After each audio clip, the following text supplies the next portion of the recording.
You know it'd be wrong of me to give you information like I just did with the dark sun and the number of the beast and not give you anything to do about it. So I'm going to release, probably for the first time ever.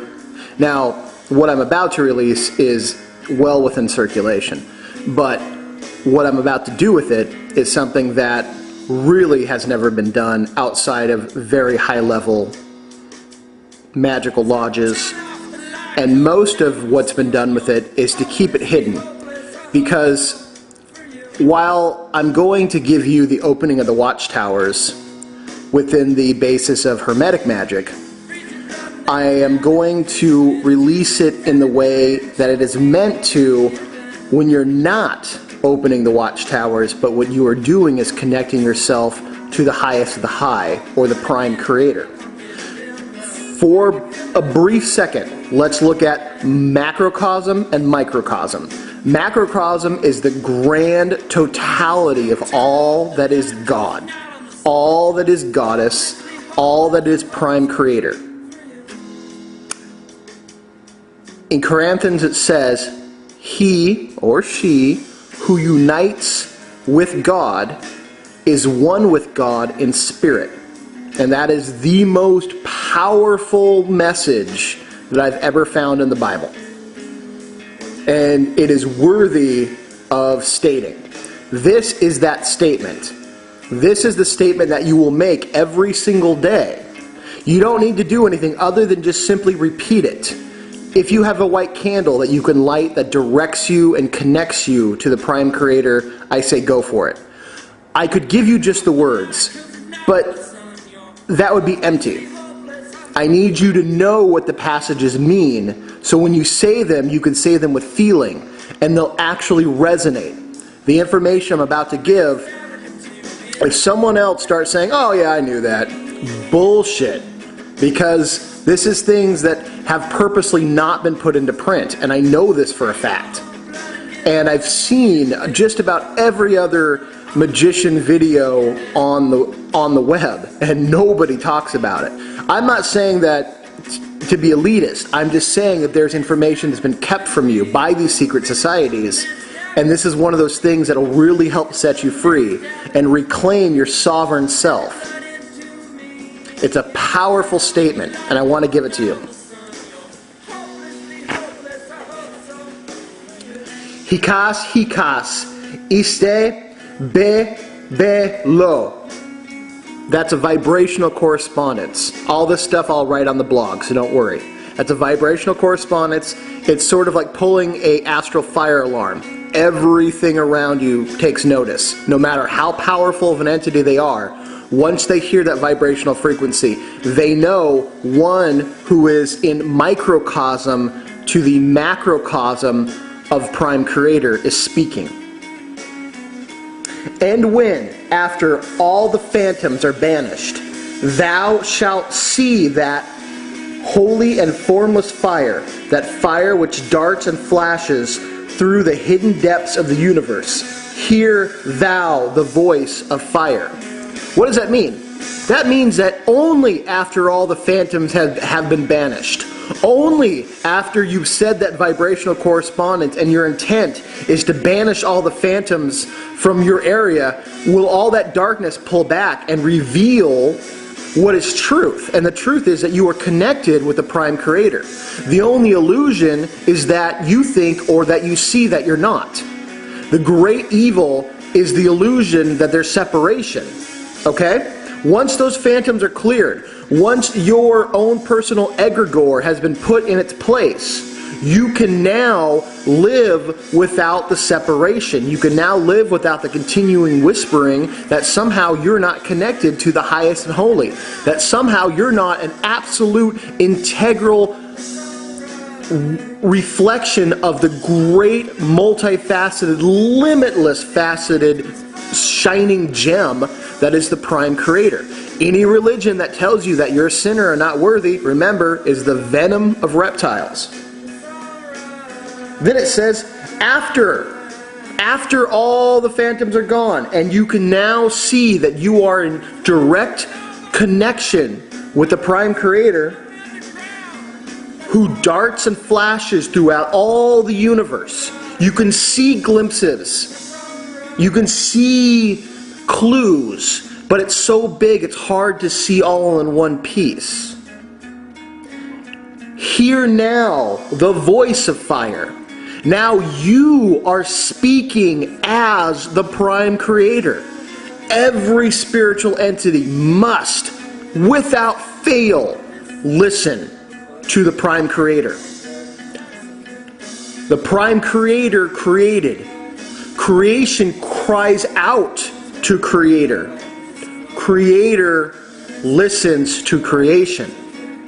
You are now speaking with the voice of fire, the voice of the primal life force that organized the entire universe.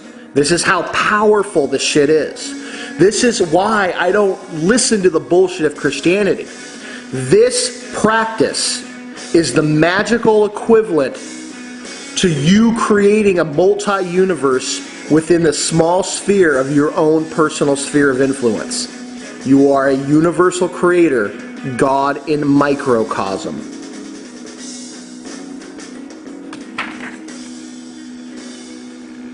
So, therefore first, the priest who governeth the works of fire must sprinkle with the lustral waters of the loud resounding sea. Now what does that mean? Well, there is fire, now water, fine. And in physical practice, you could sprinkle some holy water around. But what this really means is that for you to govern the works of fire, which is speaking as the prime creator, you must first realize that the luster, and this is something that's never been repeated, never been spoken about outside of lodges. The lustral water of the loud resounding sea has nothing to do with the ocean. It is the astral world, the astral ocean. The loud resounding is the vibrations and the voice of fire. Okay? Your voice resonates upon the ever ebb and flowing, turbulent, stormy world of the astral sea. The lustral water is the water of life that is linked to your sexual prowess. The astral world is directly linked to all sexuality upon the face of the world. You cannot get away from it. All religion is based on the sexuality throughout the entire world. You can't get away from it. It is just what it is. So, the stronger you are understanding your own masculinity and your own femininity, you can use a greater, stronger voice and command the astral world. So we've had fire, we have water, now we move to air. Such a fire existeth, extending through and rushing of air, or even a fire formless, whence cometh the image of a voice, or even a flashing light, abounding, revolving, whirling forth, and crying aloud. The image of the voice is because the astral world communicates with symbols. Even though you speak, your voice has a vibrational matrix or resonance that all the spiritual beings see as pictures, not necessarily as your voice, carried through the vibration of your words. The great whirling forth is the high holy swastika, the life-giving superconductor of all the world being used by you because you stand now as the prime creator in microcosm. That great whirling forth that the macrocosm is now whirls from out your mouth and all around you because you are now energized with fire, with water, and now air. And you are whirling those great powers around you. How powerful is that?